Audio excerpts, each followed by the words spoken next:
The small and simple things, the weak ones of the world, can become powerful and great. And I think the reason why is because they're willing to experience both sides of an issue.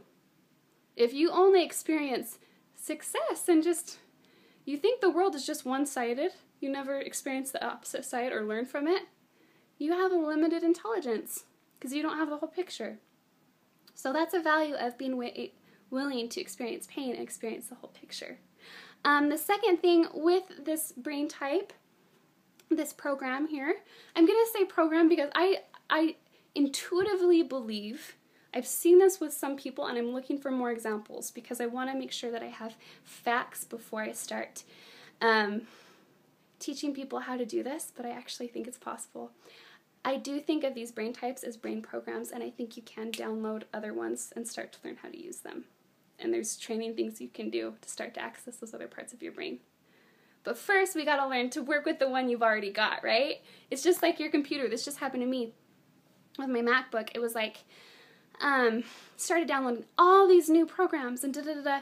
And I didn't even learn how to use, like I've been learning how to use iMovie to edit these videos, but I didn't even learn how to use like Photoshop, and I was downloading all these new things that I wanted to learn eventually, and then my computer completely, the whole hard drive was just full.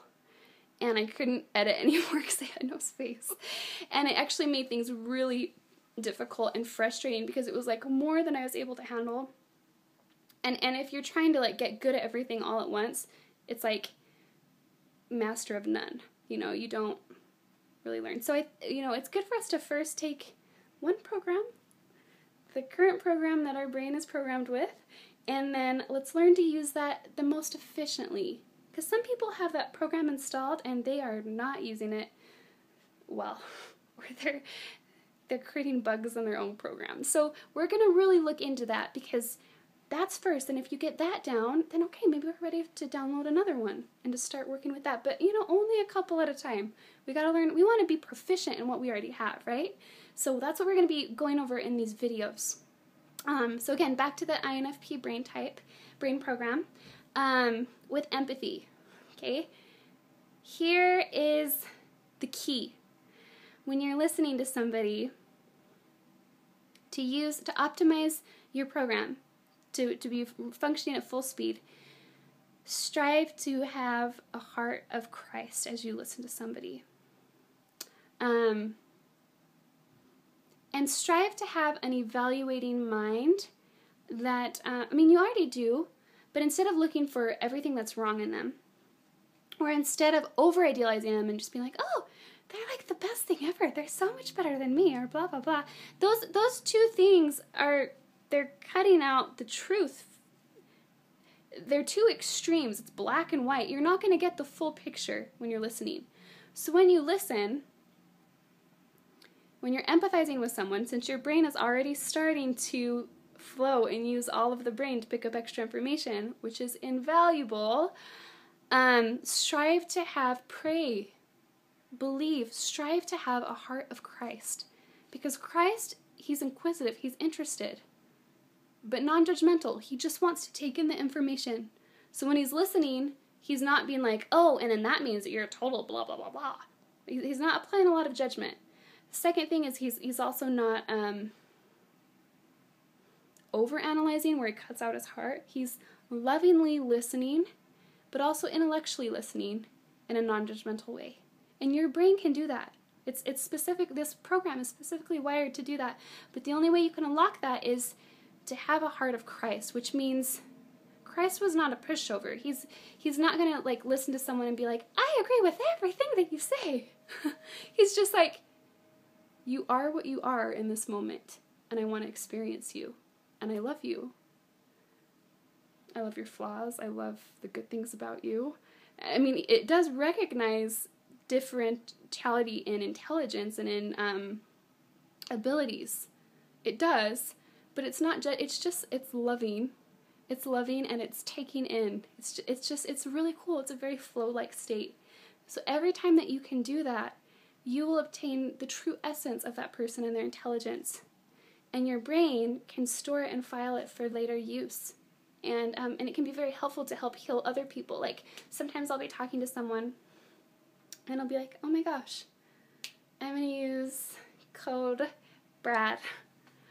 Oh, wow. This is like Brad. This person's intelligence, like, you listen to sense, and it's like it connects something. It pulls that little box out, and it's like, oh, Brad. And immediately, I love that person already because they remind me of Brad, and I'll see, it's just like, because I experienced Brad non-judgmentally, just whatever it was that he was at that moment, then this other person, it's like, oh, yeah, there are things in you that are like Brad. There's some things that are different, okay. And oh, you're having this problem. Okay, what did Brad tell me? What was his experience like? What was hard? Okay. And what helped him to overcome it? Okay.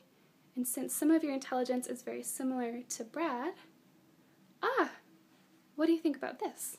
Because this is what he said helped him, or we found helped him, and I felt also helped. And a lot of times that person will be like, how did you know? What? You know?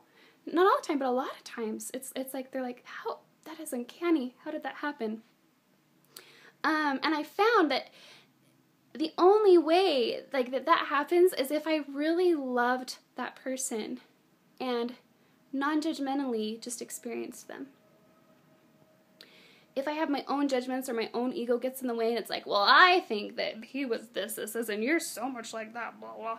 It's like, it starts to skew. It might be still pretty on, but it starts to create a bug in the program. It starts to skew it to validate my ego instead of just taking in the truth. So love, I mean, we've talked about this in some other videos. Love is such a key to everything, to unlocking and using your brain functioning in your programs in the most efficient manner. It's cool, and it's going to help you find the best answers to help heal those people and yourself, is by truly seeing them for what they are instead of placing so many judgments. It's experiencing them in love and then wanting to help them heal. And then again, how that's going to help in other ways to your advantage, because sometimes the INFPs, I've heard this from some of them, and I had felt this way in the past. Sometimes I felt like I care so much about people, almost too much, and I was like, I want people to care about me to that same degree, or sometimes you would think so much about the concerns of others and wanting to help them that you would forget your own needs or your own likes and dislikes and feel lost in it. That can happen to INFPs if this starts to be used in a way that's not healthy. And what I would say is the gift that you receive for caring so much, if you use it healthily, is that later, every person that you have loved and cared for and unselfishly listened to and spent the time loving them as Christ does, without judgment, because you use the light of Christ in doing that with your brain and how it's able to pick up the whole essence of somebody, those moments will be like stored in a little file, and later as you're learning about other intelligence, because you love them so much and you can experience them in such a deep way, it actually helps you to obtain some of their intelligence, like the good pieces. It's really cool. Like when I wanted to start learning extroverted sensing, that was really low on the INFP function chart. Extroverted sensing is it's like the best thing to use in athletics. It's being completely one with your environment. It's like you're not overthinking things, you're literally one with your environment. And your body just kind of knows what to do. It's more than that. We're going to go into it more, but for the sake of time. One of the ways I was able to access it, because I could read all about it, all about intelligence, all about how to do it. But there was nothing quite like loving somebody who was primarily an extroverted sensor. I had a roommate she was very much that way. And being close to her and loving her, I remembered, it was like my brain and my body could recall what she did in certain situations and how she moved. Because in those moments when I was just empathetically listening or observing, I wasn't judging, my brain was just, the whole brain was flowing and using all the parts of the brain, so it was picking up the essence of her and her intelligence. And so later in those moments, after I read about extroverted sensing, I was able to recall, I was like, oh, that was Chloe. Huh, that's what Chloe used in that situation. I remember that. Okay. And the more that I love somebody, the easier it is actually for me to pick it up. As interesting as that is. Like, so having the knowledge, the like logical knowledge of the functions of the brain programs, how they work, that's helpful to be able to organize them and understand which one to use. But then it's actually the love that you have for others and almost experiencing with them what they do and their intelligence that actually makes it easy for you to start to pull it from yourself because you loved them and you experienced them. So INFPs, if you feel like even sometimes you didn't know who you were because you just felt everyone else's emotions and their intelligence, maybe you just get to pick up extra intelligence if you're willing. Maybe you not knowing who you were growing up and feeling weak and overly sensitive and overly caring for everybody else later pays off because you get to be more multidimensional. In time, you can learn to pick up those other gifts. Christ, he's so brilliant. He went through all pain, all suffering, all experience because he loved everyone. And the ultimate love literally makes him the most brilliant. It literally makes him able to have all intelligence, all gifts. Because he was willing to experience the suffering and the joys, like both sides of an issue, both sides of a person, both sides of an intelligence. Now he has an ultimate understanding. So the INFP brain, when your brain does this, when you're using it with the love of Christ, with non-judgmentality, just with pure love, your greatest gift is your ability to empathize. So that can be used in science. It can be used in other things too. We're kind of playing around with this right now. But INFPs, sometimes you can over-empathize an issue. It's like your brain is going to go, it wants to see every single side. It wants to feel like every single emotion about a particular subject. But that also gives you a lot of matter to work with, to heal. Like if someone came in and they're like, something's wrong in my body. I'm feeling something in my stomach, but I don't know what it is. The INFP brain goes, whew, okay, it could be this. It could be this. It's asking questions. What do you feel here? It's wanting to empathize from like 20 different angles so it can rule out what is and what isn't. And because it can do that, it has a much better opportunity to come down to the essence or the truth of the matter, what it really is. So it's the same with experience. It's the same, it kind of sucks sometimes going through it. Sometimes it's very painful. I would say all intelligence, all brain patterns have pros and cons to them.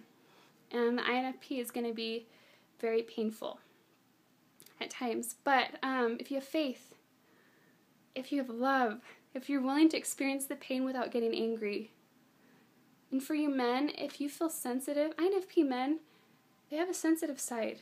But I want you to know Christ was sensitive too. And he's very manly. He used it in an intelligent way. If you're willing to go through the pain without beating up on yourself, without beating up on the other person, but with the love of Christ and just saying, so that is what depression is like. Oh, interesting. What do I notice? What do I experience? Okay. That is what this person is feeling. Okay. Teach me in love. What can I learn from it? What is its true weight in the scheme of things? And with the ability to do that, there are wonderful opportunities ahead of you. There are many things that you can do and many contributions that you can make to others. All right. I'll see you guys later. Bye.